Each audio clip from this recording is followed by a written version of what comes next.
O, pero gawa naman ng kwento para hindi boring. May kwento gagawa ako. Ipa mga question. Ba't kayo nag-iwalay ni John? Oo Oh my nga. God, wala siyang pera. Joke. Sama, hindi. Talaga? Hindi, basta kasi... Ilang taon kayo ni John? 1.5. Tapos, ba't kayo naghiwalay? Actually, almost 2, pero magulo-gulo na ayoko na nga. Well, kasi start ko lang yung my career, di ba? So, dinay ko. I can't admit na may boyfriend ako. Tapos, it doesn't work. Wala siyang work. Tapos, I don't mind naman spending. Kunwari, grocery ko siya. Yung maglilinis. Oo, nililinis ko yung condo niya. Rinadala ko siya ng mga food. So, mayroon talagang, alam mo yun, may memories talaga. Actually, sobrang, feeling na ako na. Ah, really? Pero yung Yeah. ugali niya ngayon sa dati. Hindi, he's different. He's not like that, yung parang demanding, parang aggressive. He's parang sa akin, soft-spoken siya. Or siguro dahil ako nagbabayad. I don't know. Sa akin mabait siya. Parang, pero I know he's a, one-man woman. Tama ba? Oo. Ganun siya talaga for me. Ito, sa akin na. Tapos yun lang, parang, for a year, pag sabi ko, let's go sa ganito hotel, let's check in. Ako lahat, everything. Parang I got tired of yung... Naging ganon? Parang yung routine namin, alam niya na every week I do groceries. He call me every So, Sunday. parang na siya? Parang Madepende na sa'yo? parang ako na yung nanay niya. Tapos, pero masaya naman. Tapos nagre-reklamo siya yung mga quality time. Kasi nga so busy everyday. Tapos walang time. Ganun. Pero manalo ko din. Pero bait naman kasi. Ilang taon, kailan ilang taon ka nun? Kaka-start ko mga 21, 22. Tapos i-thought na kami na. Gusto na mag-baby. Mga ganun. Ako lang parang, hello, kaka-start ko pa lang. Sabi nga. Tapos, ayun. Tapos wala siyang kotse. So I pick him up. Ganyan. Parang I got tired of parang sabi ko, wala namang improve. Tapos sinama ko pa sa movie ko yan, yung Sarah. Para na magka-work. Pero wala siyang yung... Si Marona. He doesn't have yung parang feeling na he can go far pa. Na he can do something better. Tapos after 6 months, pumunta siya sa Cebu to find work sa dad niya. Meron silang beach. Tapos yun, they called me. Parang sabi na, I want to know, I have work na, I want to show you. Mga ganun. Parang ayoko na rin. Tapos after mga 8 months, I met Troy. Tapos bumalik siya dito si John. Nalaman niya nga yun. Kung sa'yo na siya. Tapos pumunta siya sa akin crying, like, I want to use the, I'm working for you. Ganyan. Okay. Sabi ko, I met someone. For a year, tinatawagan na ako. 1 year na kami ni Troy, ha. We're dating. We're together na.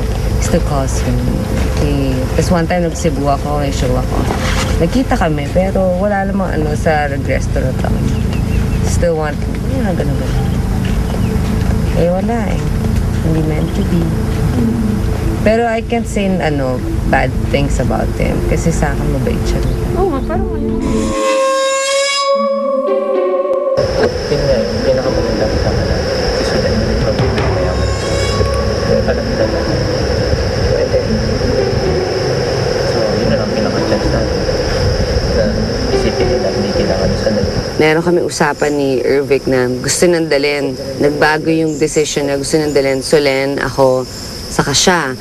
And I don't know why biglang nagbago. Pero sa akin, sige, dahil alliance kita, sige, okay. Kahit isa sa atin, hindi makuha yung immunity sa top 5. Pero if we stick together, di ba? We're safe. Top 4, 3. So yung top, if ever nasa 4 na tayo, kailangan lang natin talunin yung isa. Di ba? So, solid na ba tayong tatlo? Sabi ko, sige, promise, hindi na ako magsasama ng emotions ko pag botohan. Kasi nga, survivor tayo eh. Di ba? Ando na tayo sa may kaibigan ako. Pero, loyal ako sa alliance ko kasi. Yun ang parang naging strategy ko dito, maging loyal sa alliance. Mama else is also, He's playing the game. He's in the game, so I'm like, well, okay, good. And then I'm like, Bubulong din siya. let's talk. Sige, pwede.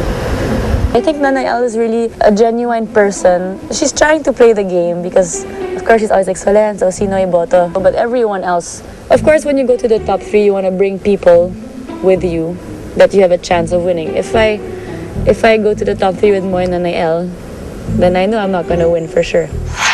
So with Aubrey and Ervic, like, I think I have more of a chance.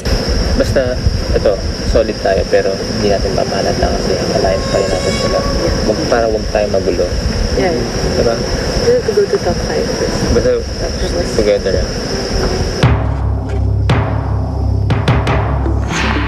Dito lang mag-back.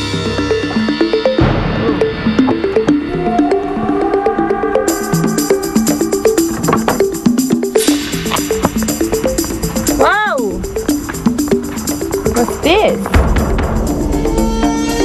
Gamitin ang mga mata, sundan ang mga babala. Hanapin ang papel, nakasaad dito ang kapalaran ng sino mang magpapaalam. Swerte ng makakuha, siguradong magtatagal sa isla. Baka may something in bracelet or... Tayo? Tayo lang tayo, mag-itin. Saan yung papel? Dito rin sa isla? O sakay tayo ng bangka? Ewan, baka nandyan lang. Ba yung hinahanap mo dyan? Kami lahat, uy, may immunity bracelet pa. So kumbaga kami nung una parang hindi namin pinapansin. Kasi parang hindi namin alam kung tinetest lang kami. Makakuha, siguradong magtatagal sa isla. Maaari siguro, Mga baka ganun. is immunity bracelet ito. Saan kaya? Wala namang sinabi kung dito ba o sa isla o saan ba? Ang iniisip namin, parang bracelet, parang ganun, malaking bagay. Ano kaya? Parang napapasok kami, parang pinaka-importante. Baka may siningit dito ba? Swerte. Si Mama El, sobrang desperado siyang, kasi sa lahat parang reward, wala siyang napanalunan. So, nung time na nanalo ako ng parang sobrang nainggit siya, nung necklace.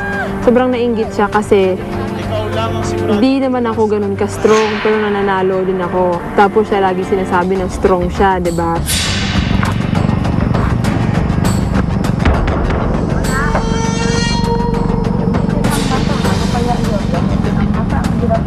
Marami naman ako nakikita. Ano ba yun ang hanapin? Gamitin ang mata. Sana ako na lang, Lord. Baka immunity bracelet. Ginagalaw-galaw namin ang mga may puno na may mga sanga dahil baka may nakasabit. Pero ang nakalagay sa ilalim.